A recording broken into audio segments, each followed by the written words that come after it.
T'aimes le cinéma? Je vois pas tellement de films. La belle fille, le beau mec, et tout est bien qui finit bien. Tout le monde sait que c'est bidon. Joseph Gordon-Levitt le disait pourtant clairement dans Dungeon, les comédies romantiques, c'est bidon. Et pourtant, 4 ans avant la sortie de son premier film en tant que réalisateur, il incarnait un auteur de cartes de vœux qui croit dur comme fer en une chose, le grand amour. Aux côtés de Zooey Deschanel, les deux acteurs interprétaient Tom et Summer, un jeune couple dont le film 500 Days of Summer, ou 500 jours ensemble en français, nous proposait de suivre l'évolution de l'histoire d'amour. Cela faisait un bout de temps que j'avais entendu parler de ce film. Vidéos YouTube, podcasts, articles, tous semblaient être unanimes sur un point. 500 jours ensemble est un film qui réinvente le genre de la comédie romantique. Et je vous avoue que tout cela m'a intrigué. Comment peut-on réinventer un genre aussi codifié? La comédie romantique de base, on la connaît tous. Ils se rencontrent, ils tombent amoureux, le garçon fait une connerie, la fille n'a plus confiance en lui et s'en va, il la rattrape en taxi sous la pluie, et le film se termine avec notre couple en train de s'embrasser et la caméra qui tourne autour d'eux. Tout cela vous semble familier? Tous ces codes font que la comédie romantique a la mauvaise réputation d'être un genre inintéressant, presque fainéant. Et pourtant je ne cache pas ma sympathie pour ce genre de film, parce que dans l'ensemble, ils ne font juste pas de mal. Ça fait du bien parfois de se voir un bon film avec des gens qui veulent simplement être heureux ou trouver le grand amour. Mais revenons à notre question fondamentale. Comment réinventer la comédie romantique? Par la réalisation? Par le montage? Par des idées scénaristiques innovantes? Eh bien, à ces 3 questions, le film nous répond simplement oui, oui et encore oui.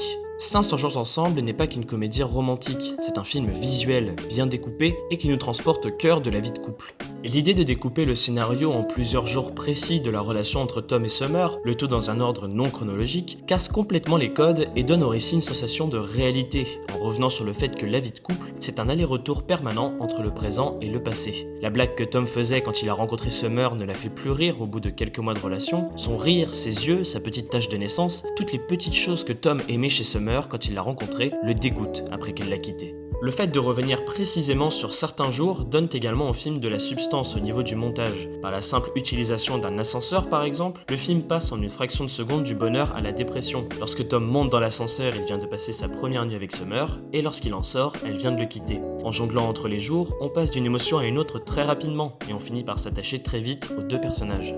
L'histoire d'amour entre Tom et Summer n'est pas le sujet principal du film. Elle nous sert à comprendre l'état d'esprit des deux personnages. Leur relation leur permet de grandir, de faire un point sur qui ils sont réellement. Elle sert à les révéler.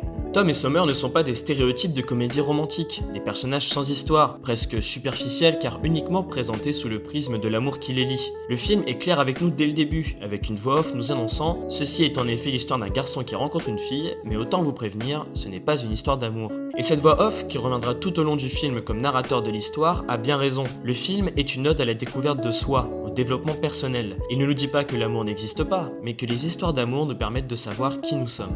500 jours ensemble, c'est la comédie romantique qui sait qu'elle est une comédie romantique. C'est le film qui sait ce que vous allez attendre de lui et qui vous dit « Eh ben non mon gars, moi je vais t'amener autre part ». Mark Webb, le réalisateur, se joue des codes, quitte à parodier parfois certaines scènes classiques du genre. Le film nous surprend en permanence et certaines idées de montage sont complètement inattendues. Mention spéciale d'ailleurs à la séquence Expectations Reality, vraiment bouleversante. Malgré les avertissements du réalisateur, on a envie de croire en la relation entre Tom et Summer, et le message du film n'en devient que plus fort. Le coup de foudre existe, certes, mais parfois il n'est que dans un sens. Le film est vrai, les personnages sont bien écrits et les acteurs livrent une performance subtile et attachante, comme s'ils avaient réellement vécu les situations de leurs personnages. 500 jours ensemble est un coup de pied dans la mare, un film qui prouve que même derrière un genre aussi codifié que la comédie romantique, peut se trouver une œuvre sincère et authentique, et je ne peux que vous le recommander si vous cherchez un bol d'air frais.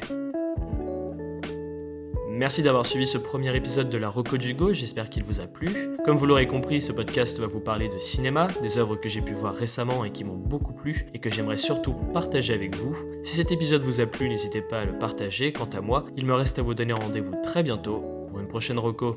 Allez, salut!